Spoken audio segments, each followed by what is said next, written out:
Bonjour à tous, aujourd'hui dans cette nouvelle vidéo, je t'amène pédaler sur la véloroute 82, la véloroute de la vallée de la Baïse.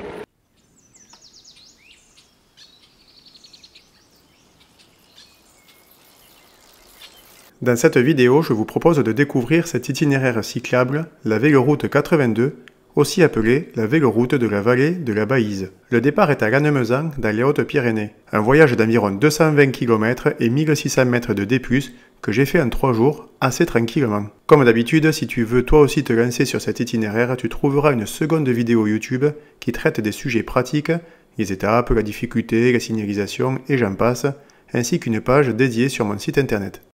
Départ ici, à Lannemezan. Je pars au petit matin avec les Pyrénées dans le dos.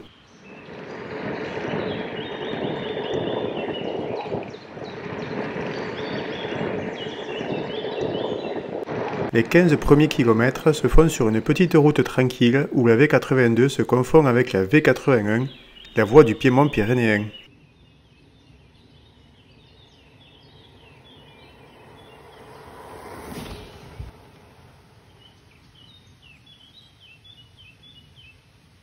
Bon, avant de continuer, on va mettre les choses au point une bonne fois pour toutes. On dit la Baïse ou la Béise, comme vous voulez, mais en tout cas, vous faites hyper attention au tréma qu'il y a sur le i, parce que sinon ça veut dire totalement autre chose, on est d'accord. Je sais en plus qu'il y en a parmi vous qui ont déjà pensé. Vous avez vraiment l'esprit mal placé. Allez, on continue.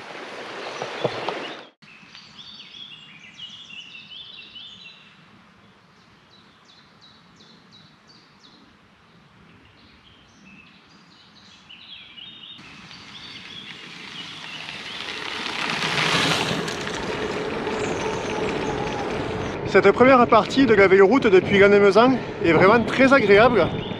Elle emprunte des routes qui sont assez petites, peu circulées. Donc ça c'est top.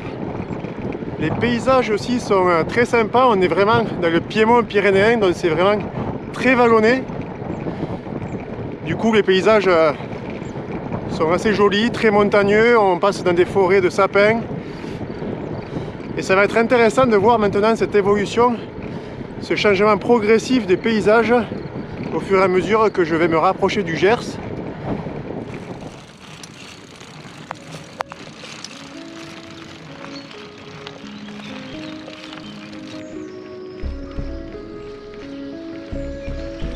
Bon, en fait, cette côte infernale, elle n'est pas vraiment sur la véloroute, mais j'ai voulu faire un petit écart pour passer voir le lac de Puy-d'Arieux.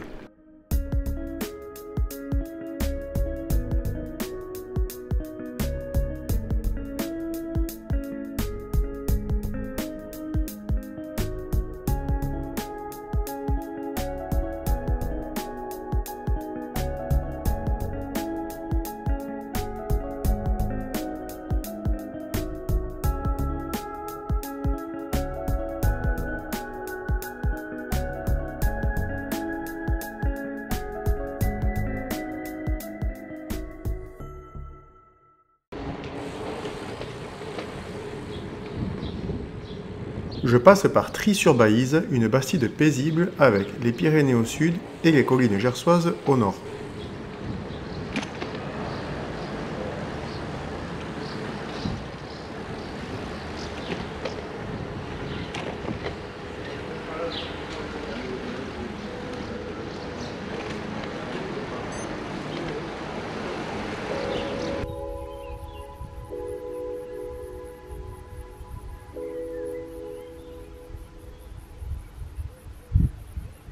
Je suis dans le Magnoac où certaines constructions anciennes sont très particulières. On trouve ça qu'ici dans le monde. Ce sont des constructions de ce genre. On appelle ça des murs en damier. Je ne vais pas vous expliquer pourquoi, je ne vais pas vous faire un dessin. L'image parle d'elle-même. Une alternance de galets, de terre, sous la forme d'un damier. Donc en plus du côté résistant, puisque c'est encore debout, un petit côté esthétique pas dégueu. Bon, maintenant je vais continuer. Je me dirige vers Saint-Michel qui est pour le coup la capitale des murs en damier. Il paraît que quand on en a vu un, on les voit tous, donc ça ne devrait pas être difficile d'en voir d'autres. Et en effet, sur ce secteur, mon œil est attiré à chaque corde ferme possédant un mur en damier.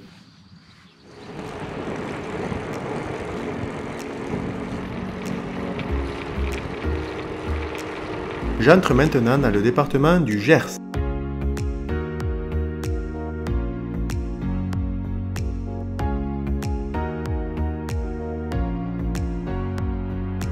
Ce territoire rural est bien sûr connu pour sa gastronomie, mais aussi pour ses paysages variés.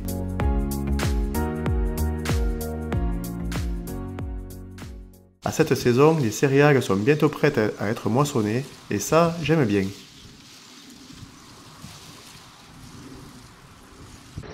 J'arrive à Mirande. Cette bastide possède une cathédrale du XVe siècle avec un arc imposant et étonnant.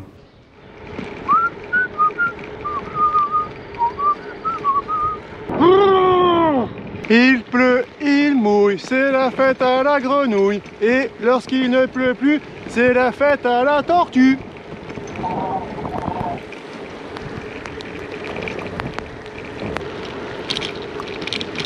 Allez, c'est bon, ça s'est arrêté cette pluie. Je me dirige vers le beau. J'ai déjà presque séché entièrement. Donc c'est top. Au moins, ça c'est fait.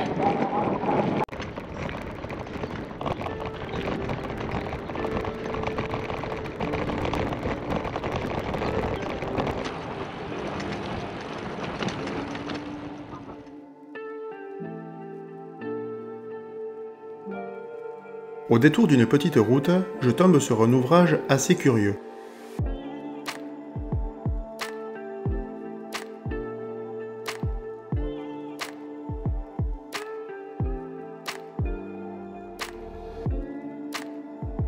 C'est en fait une pile gallo-romaine datée entre le 1er et 4e siècle. Cela faisait office de monument funéraire pour une personnalité locale importante.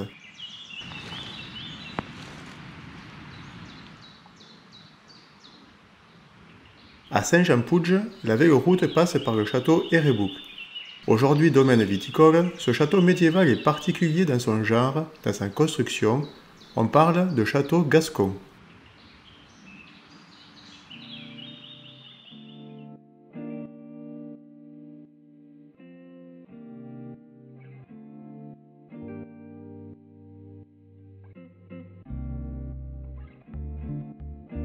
Tandis que la Baïse poursuit son chemin, je continue d'avancer sur cette véloroute 82.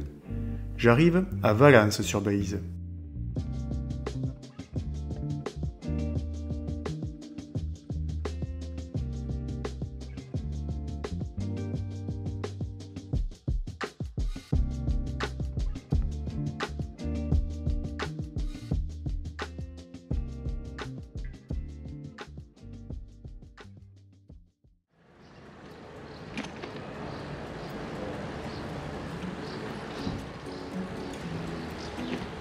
Un site majeur se trouve peu après, l'abbaye de Flarin.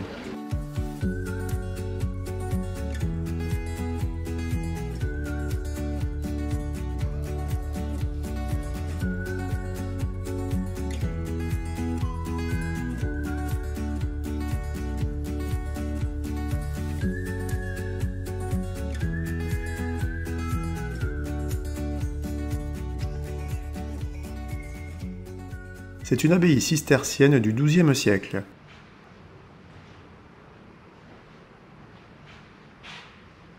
La bâtisse, le cloître, mais aussi les jardins sont vraiment magnifiques.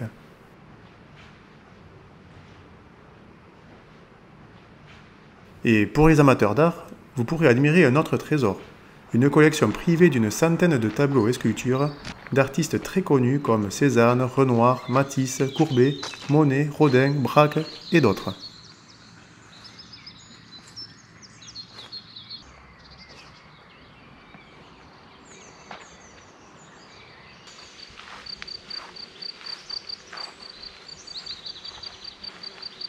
Allez, il est temps de poursuivre. Quelques kilomètres plus loin, je fais un arrêt par la double écluse de Graziac, car oui, la Baïse est navigable de la confluence avec la Garonne jusqu'à Valence-sur-Baïse.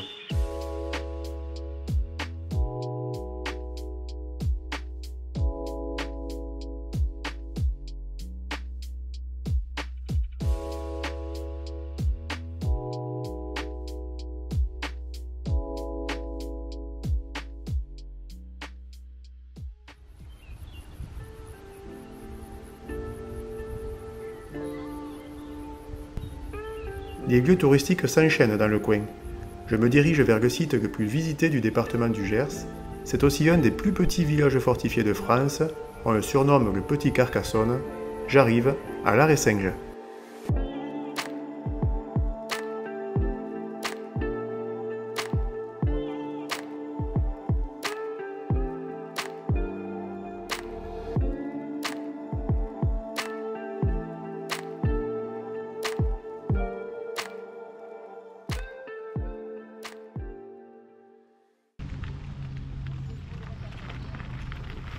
La cité est hyper bien restaurée, c'est un condensé de cité médiévale.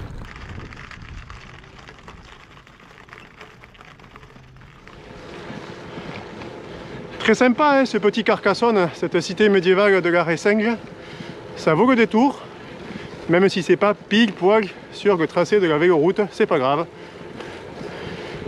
Là, je suis en direction de Condom et pour faire ce tronçon, je suis sur la voie verte de l'Armagnac. C'est pas mal parce que c'est une voie qui est un site propre. Donc on est à l'écart des voitures, donc en sécurité. On est dans la verdure. Donc on est peinard. Me voici à Condom.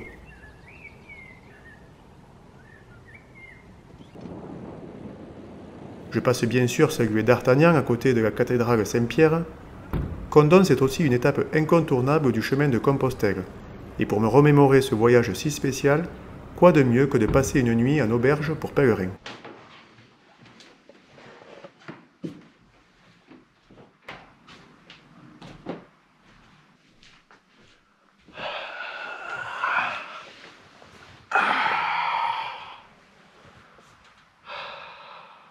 Ah là là, cette atmosphère des dortoirs, des auberges pour pèlerins. Je suis très content ici à Condom de retrouver cette atmosphère dans cette auberge pour pèlerins. Ça me replonge vraiment dans mon chemin de Compostelle. Je me rappelle de très bons souvenirs du coup. Je revois encore ces pèlerins en train de faire leur lessive, leur petite routine quotidienne. Le pot d'arrivée aussi avec le gérant, les personnes qui nous accueillent. C'est un moment aussi très symbolique et qui me replonge totalement dans ce chemin de Compostelle que j'adore.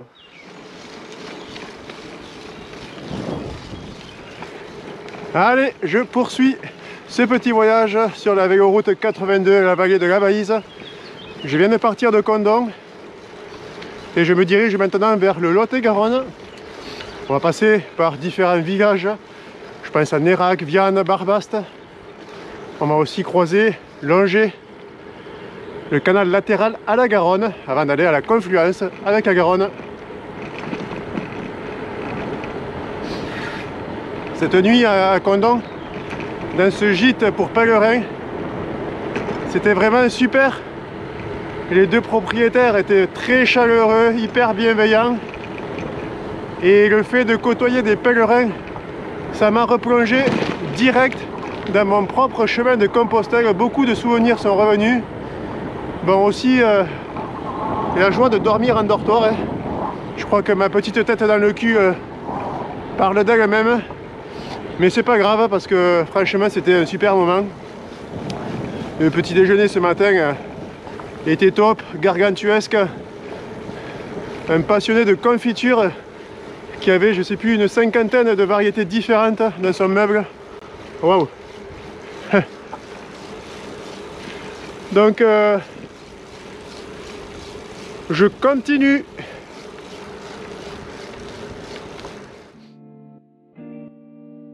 La véloroute 82 quitte ici le Gers pour entrer dans le Lot-et-Garonne.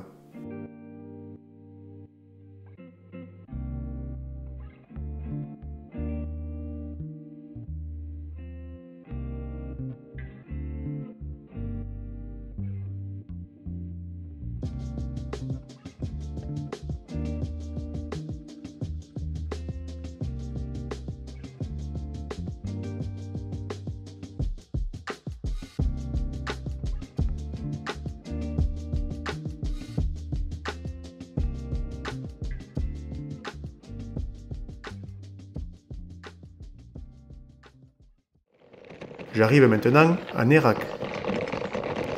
On accède à la ville à travers un parc arboré agréable. Bâti sur une ville gallo-romaine, Nérac est aussi connu pour son château Henri IV, la vieille ville et son pont gothique.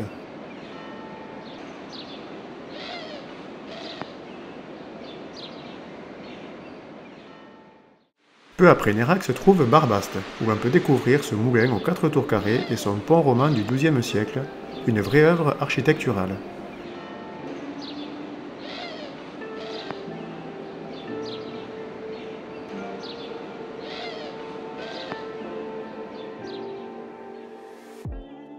Après avoir traversé la bastide fortifiée de Viane, je me dirige vers le canal des Deux Mers.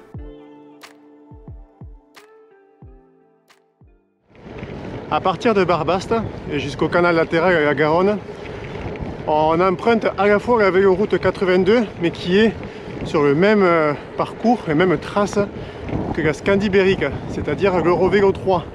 Du coup, on voit une signalisation commune, comme on peut voir là sur le panneau.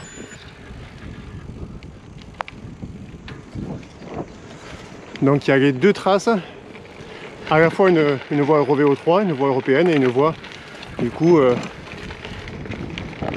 plus régionale.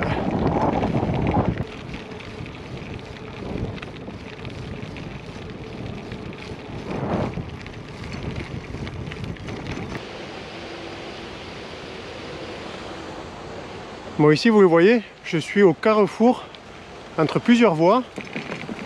Donc celle du canal des Deux Mers, la vélo, qui va de Royan à Sète. La Scandibérique également, la véloroute des pèlerins. Et bien sûr la véloroute 82, puisque c'est celle que je suis.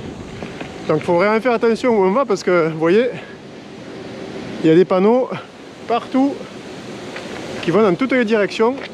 Hop, allez. Moi, pour ma part, je vais en direction de Buzet. Donc direction Bordeaux. Hop là, c'est parti.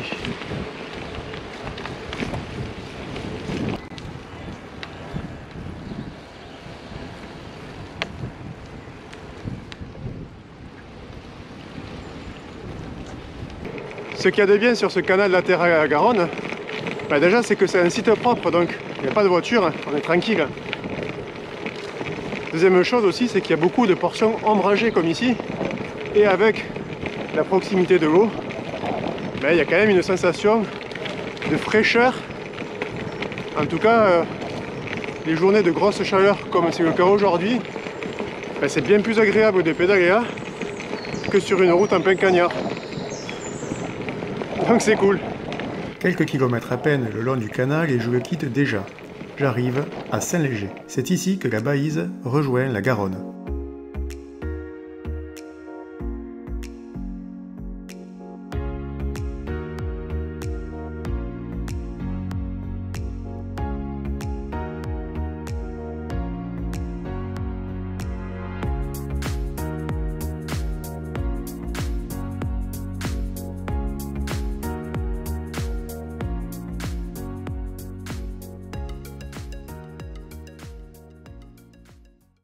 Voilà, c'est ici que s'achève ce voyage sur la véloroute 82, la vallée de la Baïse. J'espère que ça t'a plu, que ça t'a fait découvrir un nouvel itinéraire cyclable. Peut-être que ça t'a donné envie de venir le parcourir à ton tour.